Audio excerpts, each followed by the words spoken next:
I hope so. Is this on, Anderson? What? Is this on? Oh, I can't tell. Let me look a little closer. Yeah, it's on.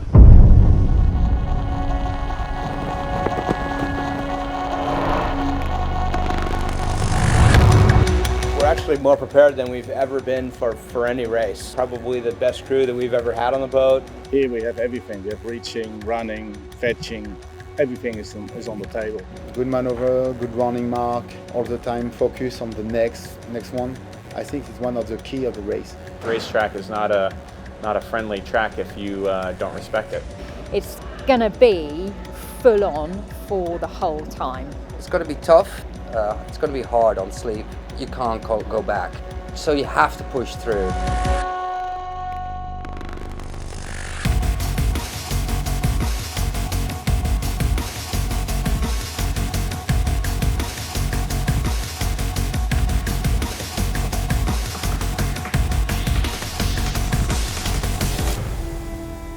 This is an adventure, and this is something I will remember all my life. It's like a series of point-to-point races more than it is a traditional ocean race. It's a sprint, so you know you have to push very, very hard. It's a very challenging race physically, it's a very challenging race mentally. We're all going to be racing within sight of each other as well, which makes it even more exciting. I think it's one of the beautiful race on the RORC race. Strong wind, waves, and it's a very tactical race. And there's just a lot more constant change. I mean, really, you're never going for more than 2 to 4 hours before there's some sort of significant change. You know, you're going behind an island, you're making a turn, you're putting up a different sail. Well, you make a choice to be the right choice, and if you make the wrong one, you pack up, and somebody else does it better, and he will beat you. So there's going to be an inshore element of it, and there are some great opportunities to make gains on other boats through boat-on-boat stuff. Someone goes offshore, someone goes inshore, there's a lift inshore, then there are gains to be made. I'm looking forward the most in this race to the nights, because the nights I think you can make a lot of gains on the other boats because people get tired. So the Class 40 fleet this year in the Caribbean 600 is incredible. There's 10 boats, it's the biggest fleet we've ever had. And I think certainly the top 5, you're not going to be able to slide a piece of paper between them. You're sailing around the Caribbean, and so how can you not smile? It's of course it's a lot of breeze, but I think it's just a matter of a lot of people don't have enough experience in that kind of conditions. It looks all very easy sailing in the Caribbean. It's nice and warm, but if it starts blowing, then normally people don't go out sailing. There's a lot of corners, a lot of sail changes. That is very, very true. But it's not technically in terms of weather. It's a fairly constant wind. You know where the wind's going to come from pretty much within about 10 degrees. Really beautiful conditions, like going around 11 paradise islands. We have a lot of islands in Finland, but they are not like this. We're a lot quicker on the reaching because we can get plane in, whereas some of the other boats in our class won't. But then on the beach, we're going to have to try really, really hard because we're going to lose ground. It's just making sure we don't lose too much. We've sailed together a lot. There's only one new crew member, so it's very much like a big family. You have to be a good sailor, excellent sailor, but that's one part. I really think about the dynamics in our team and want to make sure we are doing right things, but we want to do it in a good way, in a good spirit. That's really important. And if someone fails, we will lose the race. Say my goal in a successful race for me is when we sail the boat better in this race than we have in the last. And if we do that, I'm happy, and anything else beyond that is gravy. The old adage about to finish first, you first have to finish applies here in spades. It's incredibly demanding, and I think people love it. That's why they keep coming back, and it's a huge challenge. It's one of those that people love to take off and say, I've done it, I've completed it, and they enjoy it for sure. I'll be quite sad when I see them going off, waving them goodbye, and wish I was there with them. And we hope that they get round the course safely, and wish them all the best, and we will look forward to welcoming them back during the week.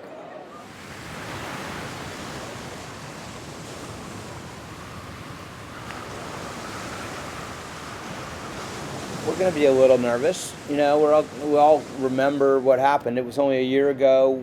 You know, 1 minute we're sailing along, and the next minute we're upside down. So you really don't have a lot of time to think. You know, when something like that happens, it's pretty devastating for an owner. And to see his commitment to coming back, and to coming back 100%, stronger and more hungry than ever.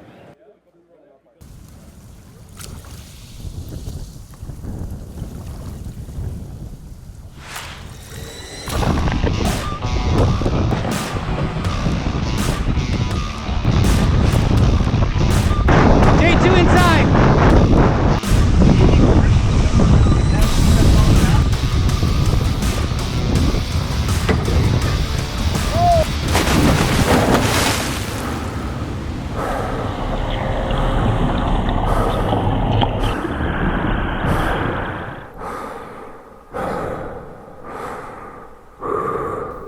So we was in the back of Argo, and we had still the Jenaker up, but then the wind picked up and it was time to close the wind, so we closed the Jenaker, and then we see them right there capsize.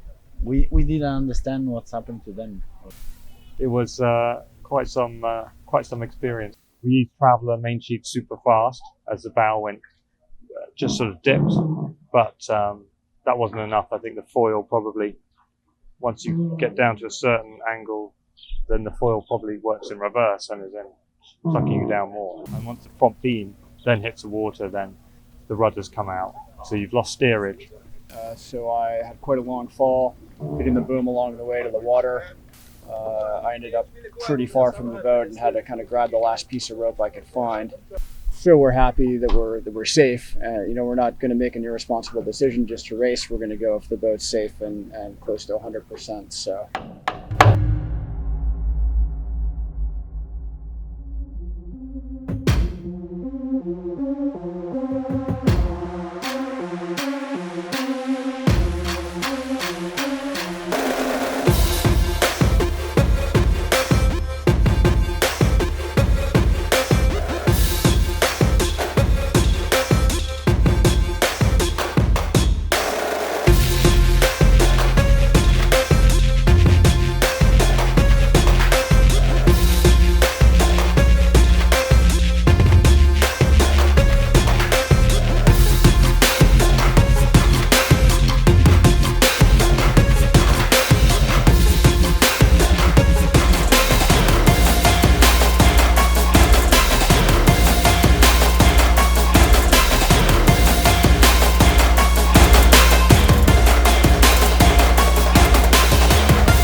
Well, this was a very nice race. We have fantastic speed, you know, reaching, tight reaching, pretty hot, and we was able to fly a little bit, and that was very good. It was a great fight until the last 5 minutes.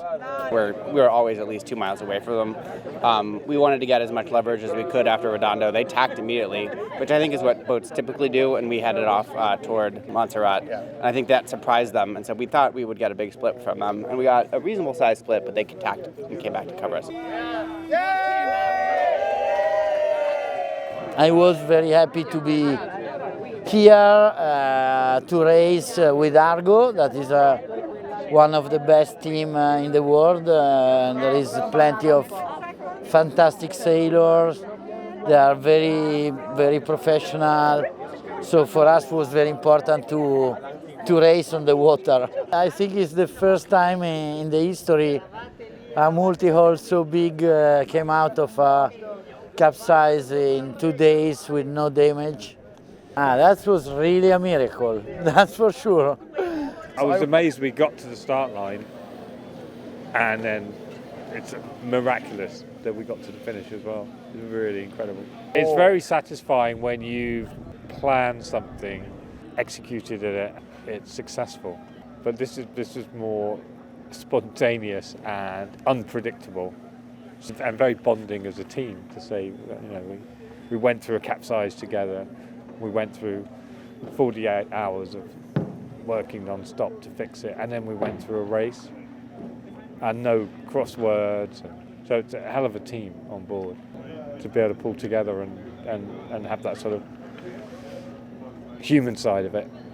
Honestly, the day before I was thinking, it will never work.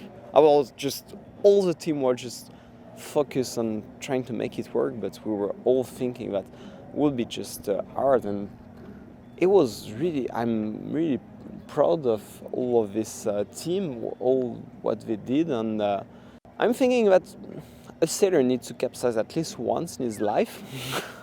I did it. I hope it's just done. We had a lot of help from some awesome other competitors, some of the locals around here, Maurice's Dive Shop, 10-pound cone, Carlos helped us out. Some of the Arethusa guys came and helped out, and obviously my team worked like 24/7 for all weekend to try and get the boat back together, both sailors and shore crew, Jim and Charlie alike. And we just said, like, let's take it hour by hour. When the sun came up on Monday morning, we were ready to go. It's really good to have someone like Brian on board, because he's listening a lot, I think. He's just trying to ask and get advice, and when he knows something, he just shares it. And always, of course, like in British style, really calm, Whatever is the situation, is just, what do you think? And you just feel confident, and it was a really good sail with Brian. Yeah, because I think you just put more, you have more pressure on your foil, you have more leeway, so if the foil is going up, and I think that maybe more than 60 or 70 degrees. A couple of times I asked him, so how fast would you be going in the old team? And we would be doing 32 knots. He said 40, maybe 45. But he's totally unflappable, and you can see how he does so well in offshore racing, because he's got a huge amount of energy and talent and determination. And of course, a wonderful crew that I just discovered, because I just met them a few days ago, and I just had really good time with them, and it was really good to come. This is an adventure, and this is something I will remember all my life.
Pretty solid kind of 18 to 22.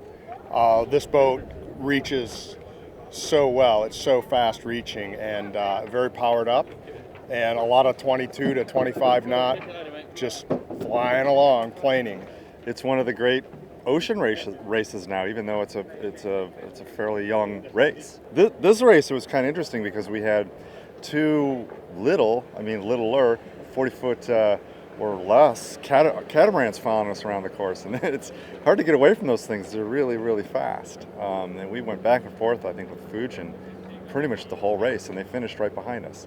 Well, we definitely kept our eyes on them, and you know, if they were ahead, we could see what was coming in the weather, and if they were behind, we tried to keep them there.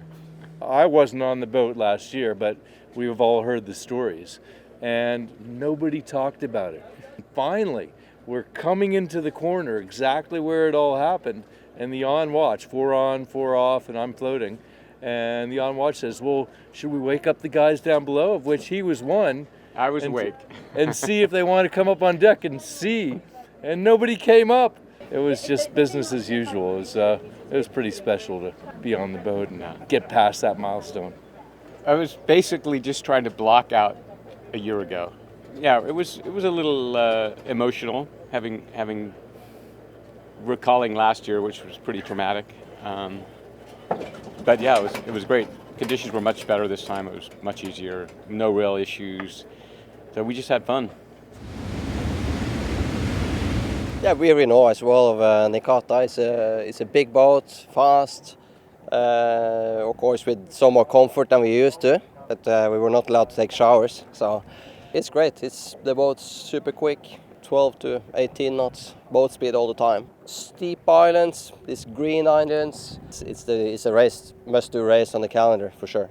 It is pretty interesting to start and finish in the same place and go through literally like every different point of sail that we possibly could see. I thought it was like full warfare the whole time. I mean, you know, obviously the boat's a great machine, but there were 5 of us on board that had never sailed the boat.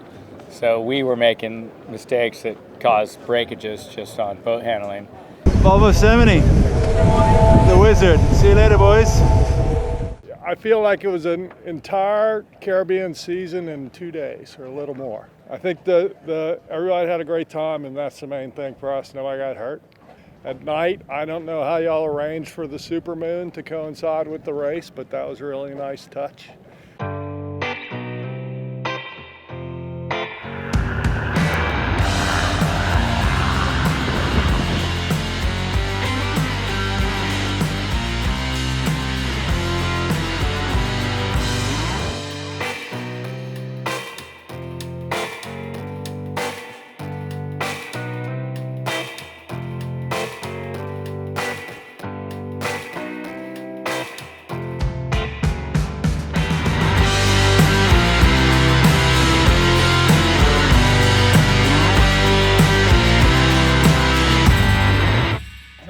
It was very stressing because, as you saw, we were not the quickest on some legs, and the others, they had troubles on others, so it was always one in front of the others. We were battling with Aina and from time to time with Lamotte, who was the first going to Guadeloupe. We were really under pressure all the time.